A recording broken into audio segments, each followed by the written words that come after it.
Este é o Orçamento Sem Segredo, um podcast da Associação da Carreira de Planejamento e Orçamento. Aqui, iremos tratar, sem mistérios, um assunto que interessa a todos, a arrecadação e o gasto dos recursos públicos. Vem com a gente! Olá, bem-vindo e bem-vinda a mais um episódio do podcast Orçamento Sem Segredo. Eu sou o Fausto Oliveira e o podcast Orçamento Sem Segredo é uma realização da ASECOR, a Associação dos Servidores da Carreira de Planejamento e Orçamento do Governo Federal. Muito se tem debatido sobre a transparência, ou melhor, a falta de transparência, das emendas do relator, o chamado orçamento secreto. Mas pouco se fala sobre a transparência nas renúncias de receitas da União. A nossa entrevistada de hoje é a economista e professora da Universidade Federal do Rio Grande do Sul, Rosa Ângela Chiesa. Especialista em temas tributários, Rosa é diretora de Educação Fiscal do Instituto de Justiça Fiscal e foi uma das premiadas do primeiro Prêmio Orçamento Público Garantia de Direitos e Combate às Desigualdades, organizado este ano pela ASECOR e Fundação TID Setúbal. Juntamente com Anne Kelly Link, Rosa escreveu o artigo Renúncia de Receita e Desigualdades, um debate negligenciado.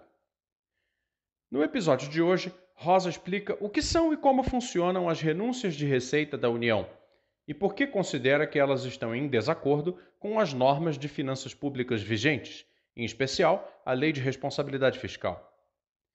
Rosa também fala por que entende que as atuais renúncias de receita da União, que somam 456 bilhões de reais na proposta de orçamento para 2023, representando mais de 4% do PIB, agravam as desigualdades em nosso país.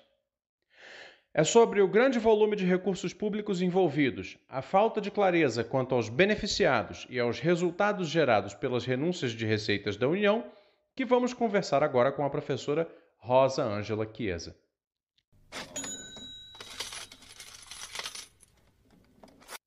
Rosa, bem-vinda ao Orçamento Sem Segredo.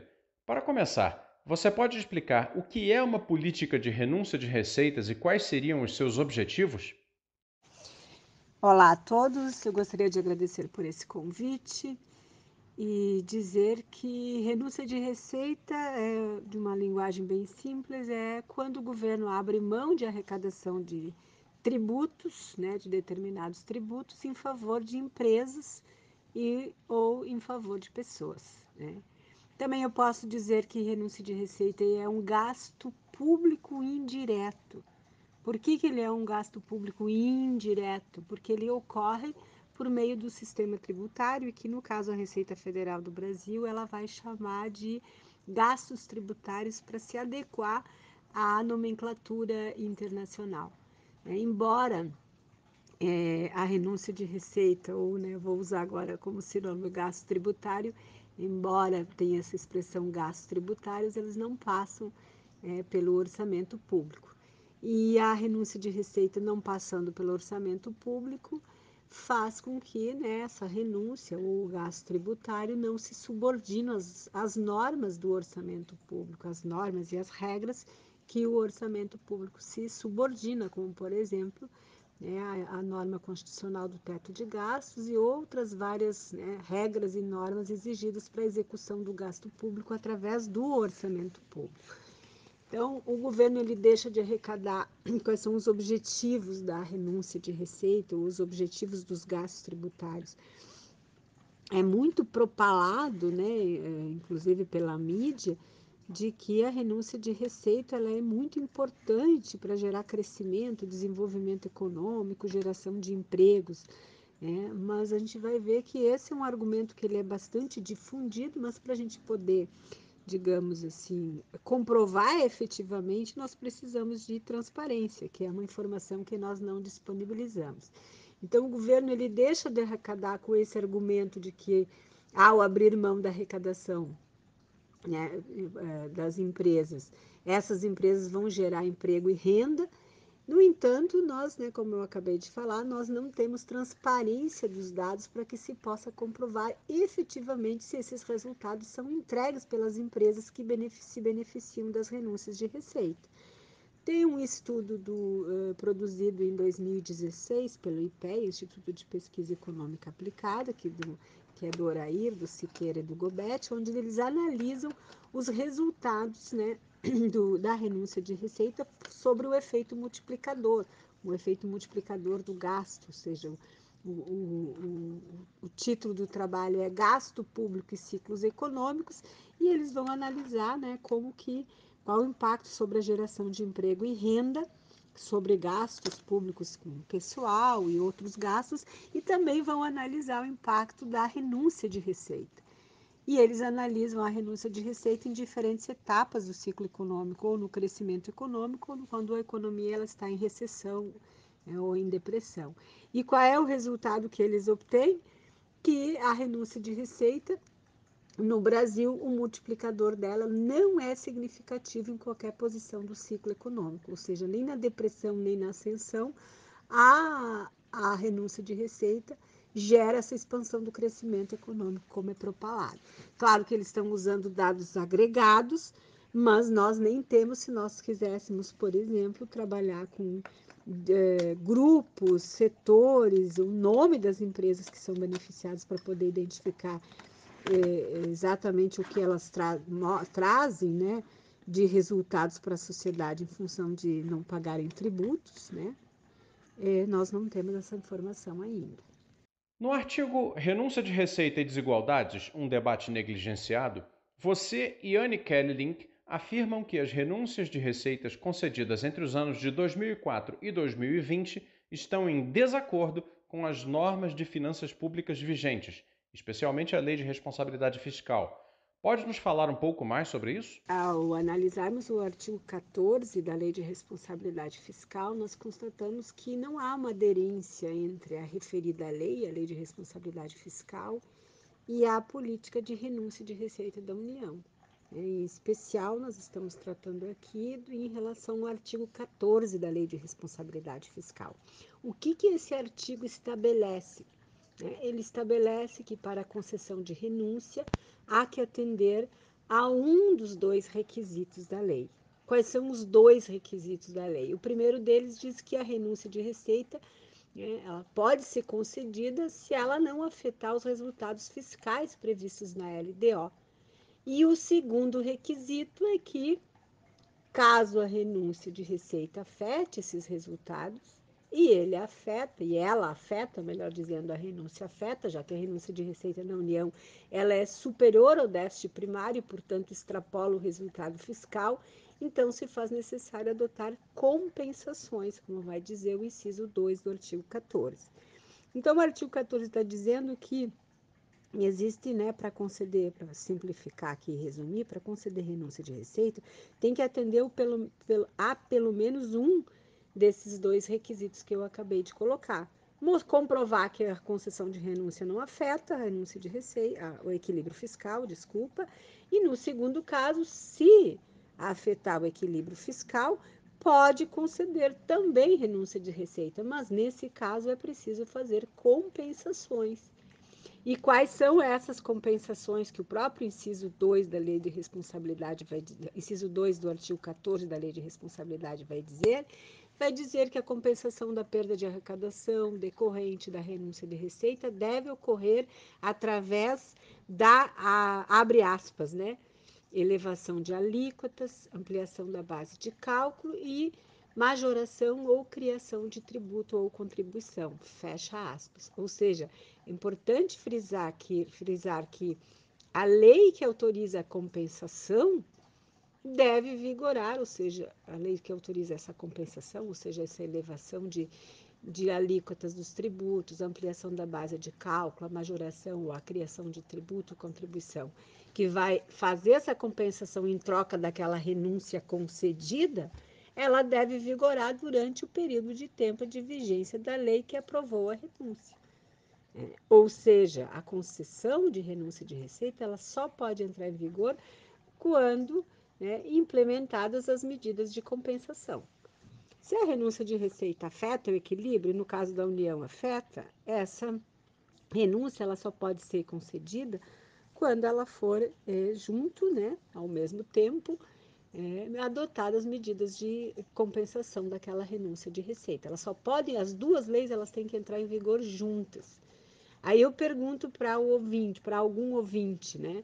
Você conhece algum caso onde o parlamento, né, aprovou renúncia de receita e ao mesmo tempo aprovou também aumento de tributos para compensar aquela renúncia? Ou seja, né, nós analisamos 2004 a 2020, o Brasil tem déficit primário desde 2014, e a pergunta é se as concessões feitas desde então, que se houve, né, ao mesmo tempo, ao aprovar uma lei que concede renúncia, se houve um aumento, a aprovação de uma lei também que faz essa compensação da renúncia de receita. Então, veja que se a lei de responsabilidade fosse cumprida, o cidadão tomaria conhecimento de que precisou pagar mais tributos, porque o poder público, né, o executivo, aprovado pelo legislativo, abriu mão de arrecadação em favor de determinadas empresas e determinados grupos. Então, nesse sentido, sim, a gente pode afirmar que não há aderência entre o que a lei de responsabilidade fiscal estabelece e a aplicação e a execução da política pública de renúncia de receita na esfera federal, que é onde nós nos baseamos nosso estudo. As renúncias de impostos concedidos pela União a parcelas da sociedade devem chegar a 456 bilhões de reais em 2023, ou 4,29% do produto interno bruto, o PIB. O total é um pouco superior ao que o governo gasta anualmente com o pagamento de pessoal. Nota técnica das consultorias de orçamento da Câmara e do Senado sobre o orçamento de 2023 mostra que a proposta está distante da meta da Emenda Constitucional 109/21, que determina a redução dos incentivos para 2% do PIB até 2028. Além das renúncias, o orçamento de 2023 prevê benefícios financeiros e creditícios no valor de 130 bilhões, um aumento de 20,5% em relação ao total para 2022. A nota destaca ainda que mais de 60% das renúncias e benefícios estão concentrados nas regiões Sul e Sudeste, o que também estaria fora do objetivo constitucional de redução das desigualdades regionais. Também naquele texto, vocês discutem como a atual política de renúncias de receita da União tem afetado negativamente os orçamentos de saúde e educação. Como isso acontece e qual a importância de se discutir esse impacto? Sim, a renúncia de receita, ela reduz a base de cálculo sobre a qual incide, né, a definição dos orçamentos mínimos da saúde e da educação. Um orçamento mínimo constitucional, né? Então, se nós considerarmos, né, o total da renúncia de receita apenas no ano de 2020, o orçamento da educação deixou de receber 43 bilhões de reais, e o orçamento da saúde perdeu, em função das renúncias, 65 bilhões de reais. Justamente quando, em 2020, o primeiro ano da pandemia, que vitimou naquele ano 194.949 brasileiros. Também os indicadores mostram que naquele ano, a partir daquele ano, houve um aumento da desigualdade. E chama atenção porque justamente as pesquisas, como a Comissão Econômica da CEPAL, da Comissão Econômica da América Latina, e outros estudos também mostram, que são os gastos públicos, né? E, em primeiro lugar, o gasto público em educação, em segundo lugar, o gasto público com saúde, que reduzem as desigualdades no Brasil, medida pelo índice de Gini. Ou seja, não a redução da desigualdade não foi obtida pelo braço da tributação. A redução da desigualdade no Brasil é obtida pelo gasto público. E o gasto público mais importante para reduzir a desigualdade, que aparece em primeiro lugar, é justamente gastos públicos com educação e, em segundo lugar, os gastos públicos em saúde. Ora, se a renúncia de receita reduz os orçamentos das áreas que reduzem desigualdade, a tendência é que nós podemos concluir ou dizer que a renúncia de receita tende a contribuir para o aumento da desigualdade medida pelo índice de Gini.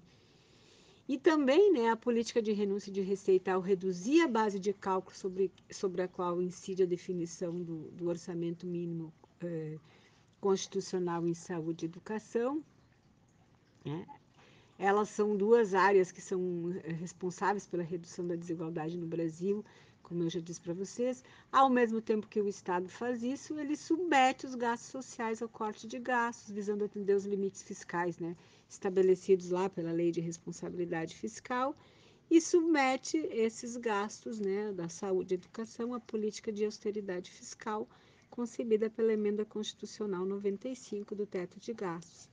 Mas, de outro lado, o que nós observamos? Que a lei de responsabilidade fiscal ela não é rigorosamente cumprida quanto às medidas de compensação de renúncia de receita, por exemplo, quando a gente trata da renúncia de receita. E tampouco a renúncia de receita ela se subordina ao teto de gastos. Então, ficando assim, né, a obtenção do equilíbrio fiscal fica somente por conta do corte de gastos sociais, e a renúncia de receita para a obtenção de equilíbrio fiscal, ela é simplesmente negligenciada. Na sua opinião, que mudanças precisam ser feitas na atual política de renúncia de receitas da União para que ela fique mais efetiva e se aproxime dos objetivos fundamentais da República Brasileira? Em relação às mudanças que seriam necessárias a fim de tornar a atual política pública de renúncia de receitas da União mais efetiva e aderentes aos objetivos fundamentais da República Brasileira, inicialmente eu gostaria, né, de dizer que o país ele tem uma enorme escassez de recursos, e nós estamos enfrentando uma crise sanitária, uma crise social, econômica, né? Os indicadores mostram que nós temos hoje 33 milhões de pessoas passando fome. Destas 33 milhões de pessoas, 7 milhões são crianças que dormem com fome.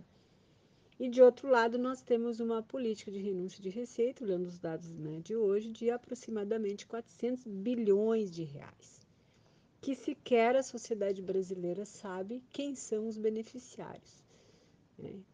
Quem são os beneficiários que se utilizam, né, qual é o resultado que eles entregam para a sociedade. E nós não sabemos disso porque se utiliza de uma interpretação do artigo 198 do Código Tributário Nacional para negar o acesso de dados, em especial sobre quem são as empresas beneficiadas das renúncias e quais os resultados que são entregues por essas empresas. E o argumento é de que o dado não poderia ser fornecido porque afetaria a divulgação do nome da empresa e quanto ela recebeu do Estado, afetaria a competitividade da empresa, ou a competição, a competição da empresa, os indicadores de competição da empresa. Ora, né, por que o nome de uma empresa, né, divulgado no site do BNDES, no caso da realização de uma operação de crédito, não afeta a concorrência empresarial, e a divulgação de uma empresa que é beneficiada por renúncia de receita afetaria essa concorrência empresarial? Então, na verdade, né, nós temos um debate de que toda política pública deve ser avaliada e monitorada, assim como é a política de saúde, assim como é a política do SUS, de educação, do SUS, né, que nós temos indicadores que mostram o custo mensal do SUS, mas no caso da política pública de renúncia de receita, isso não vem acontecendo. E aí não é possível identificar quais são os resultados dessa política pública e que o Estado brasileiro, no seu conjunto, que é a cidadania, né, abre mão de aproximadamente, de forma de gastos indiretos ou renúncia de receita, um dado de 2022, aproximadamente 400 bilhões de reais.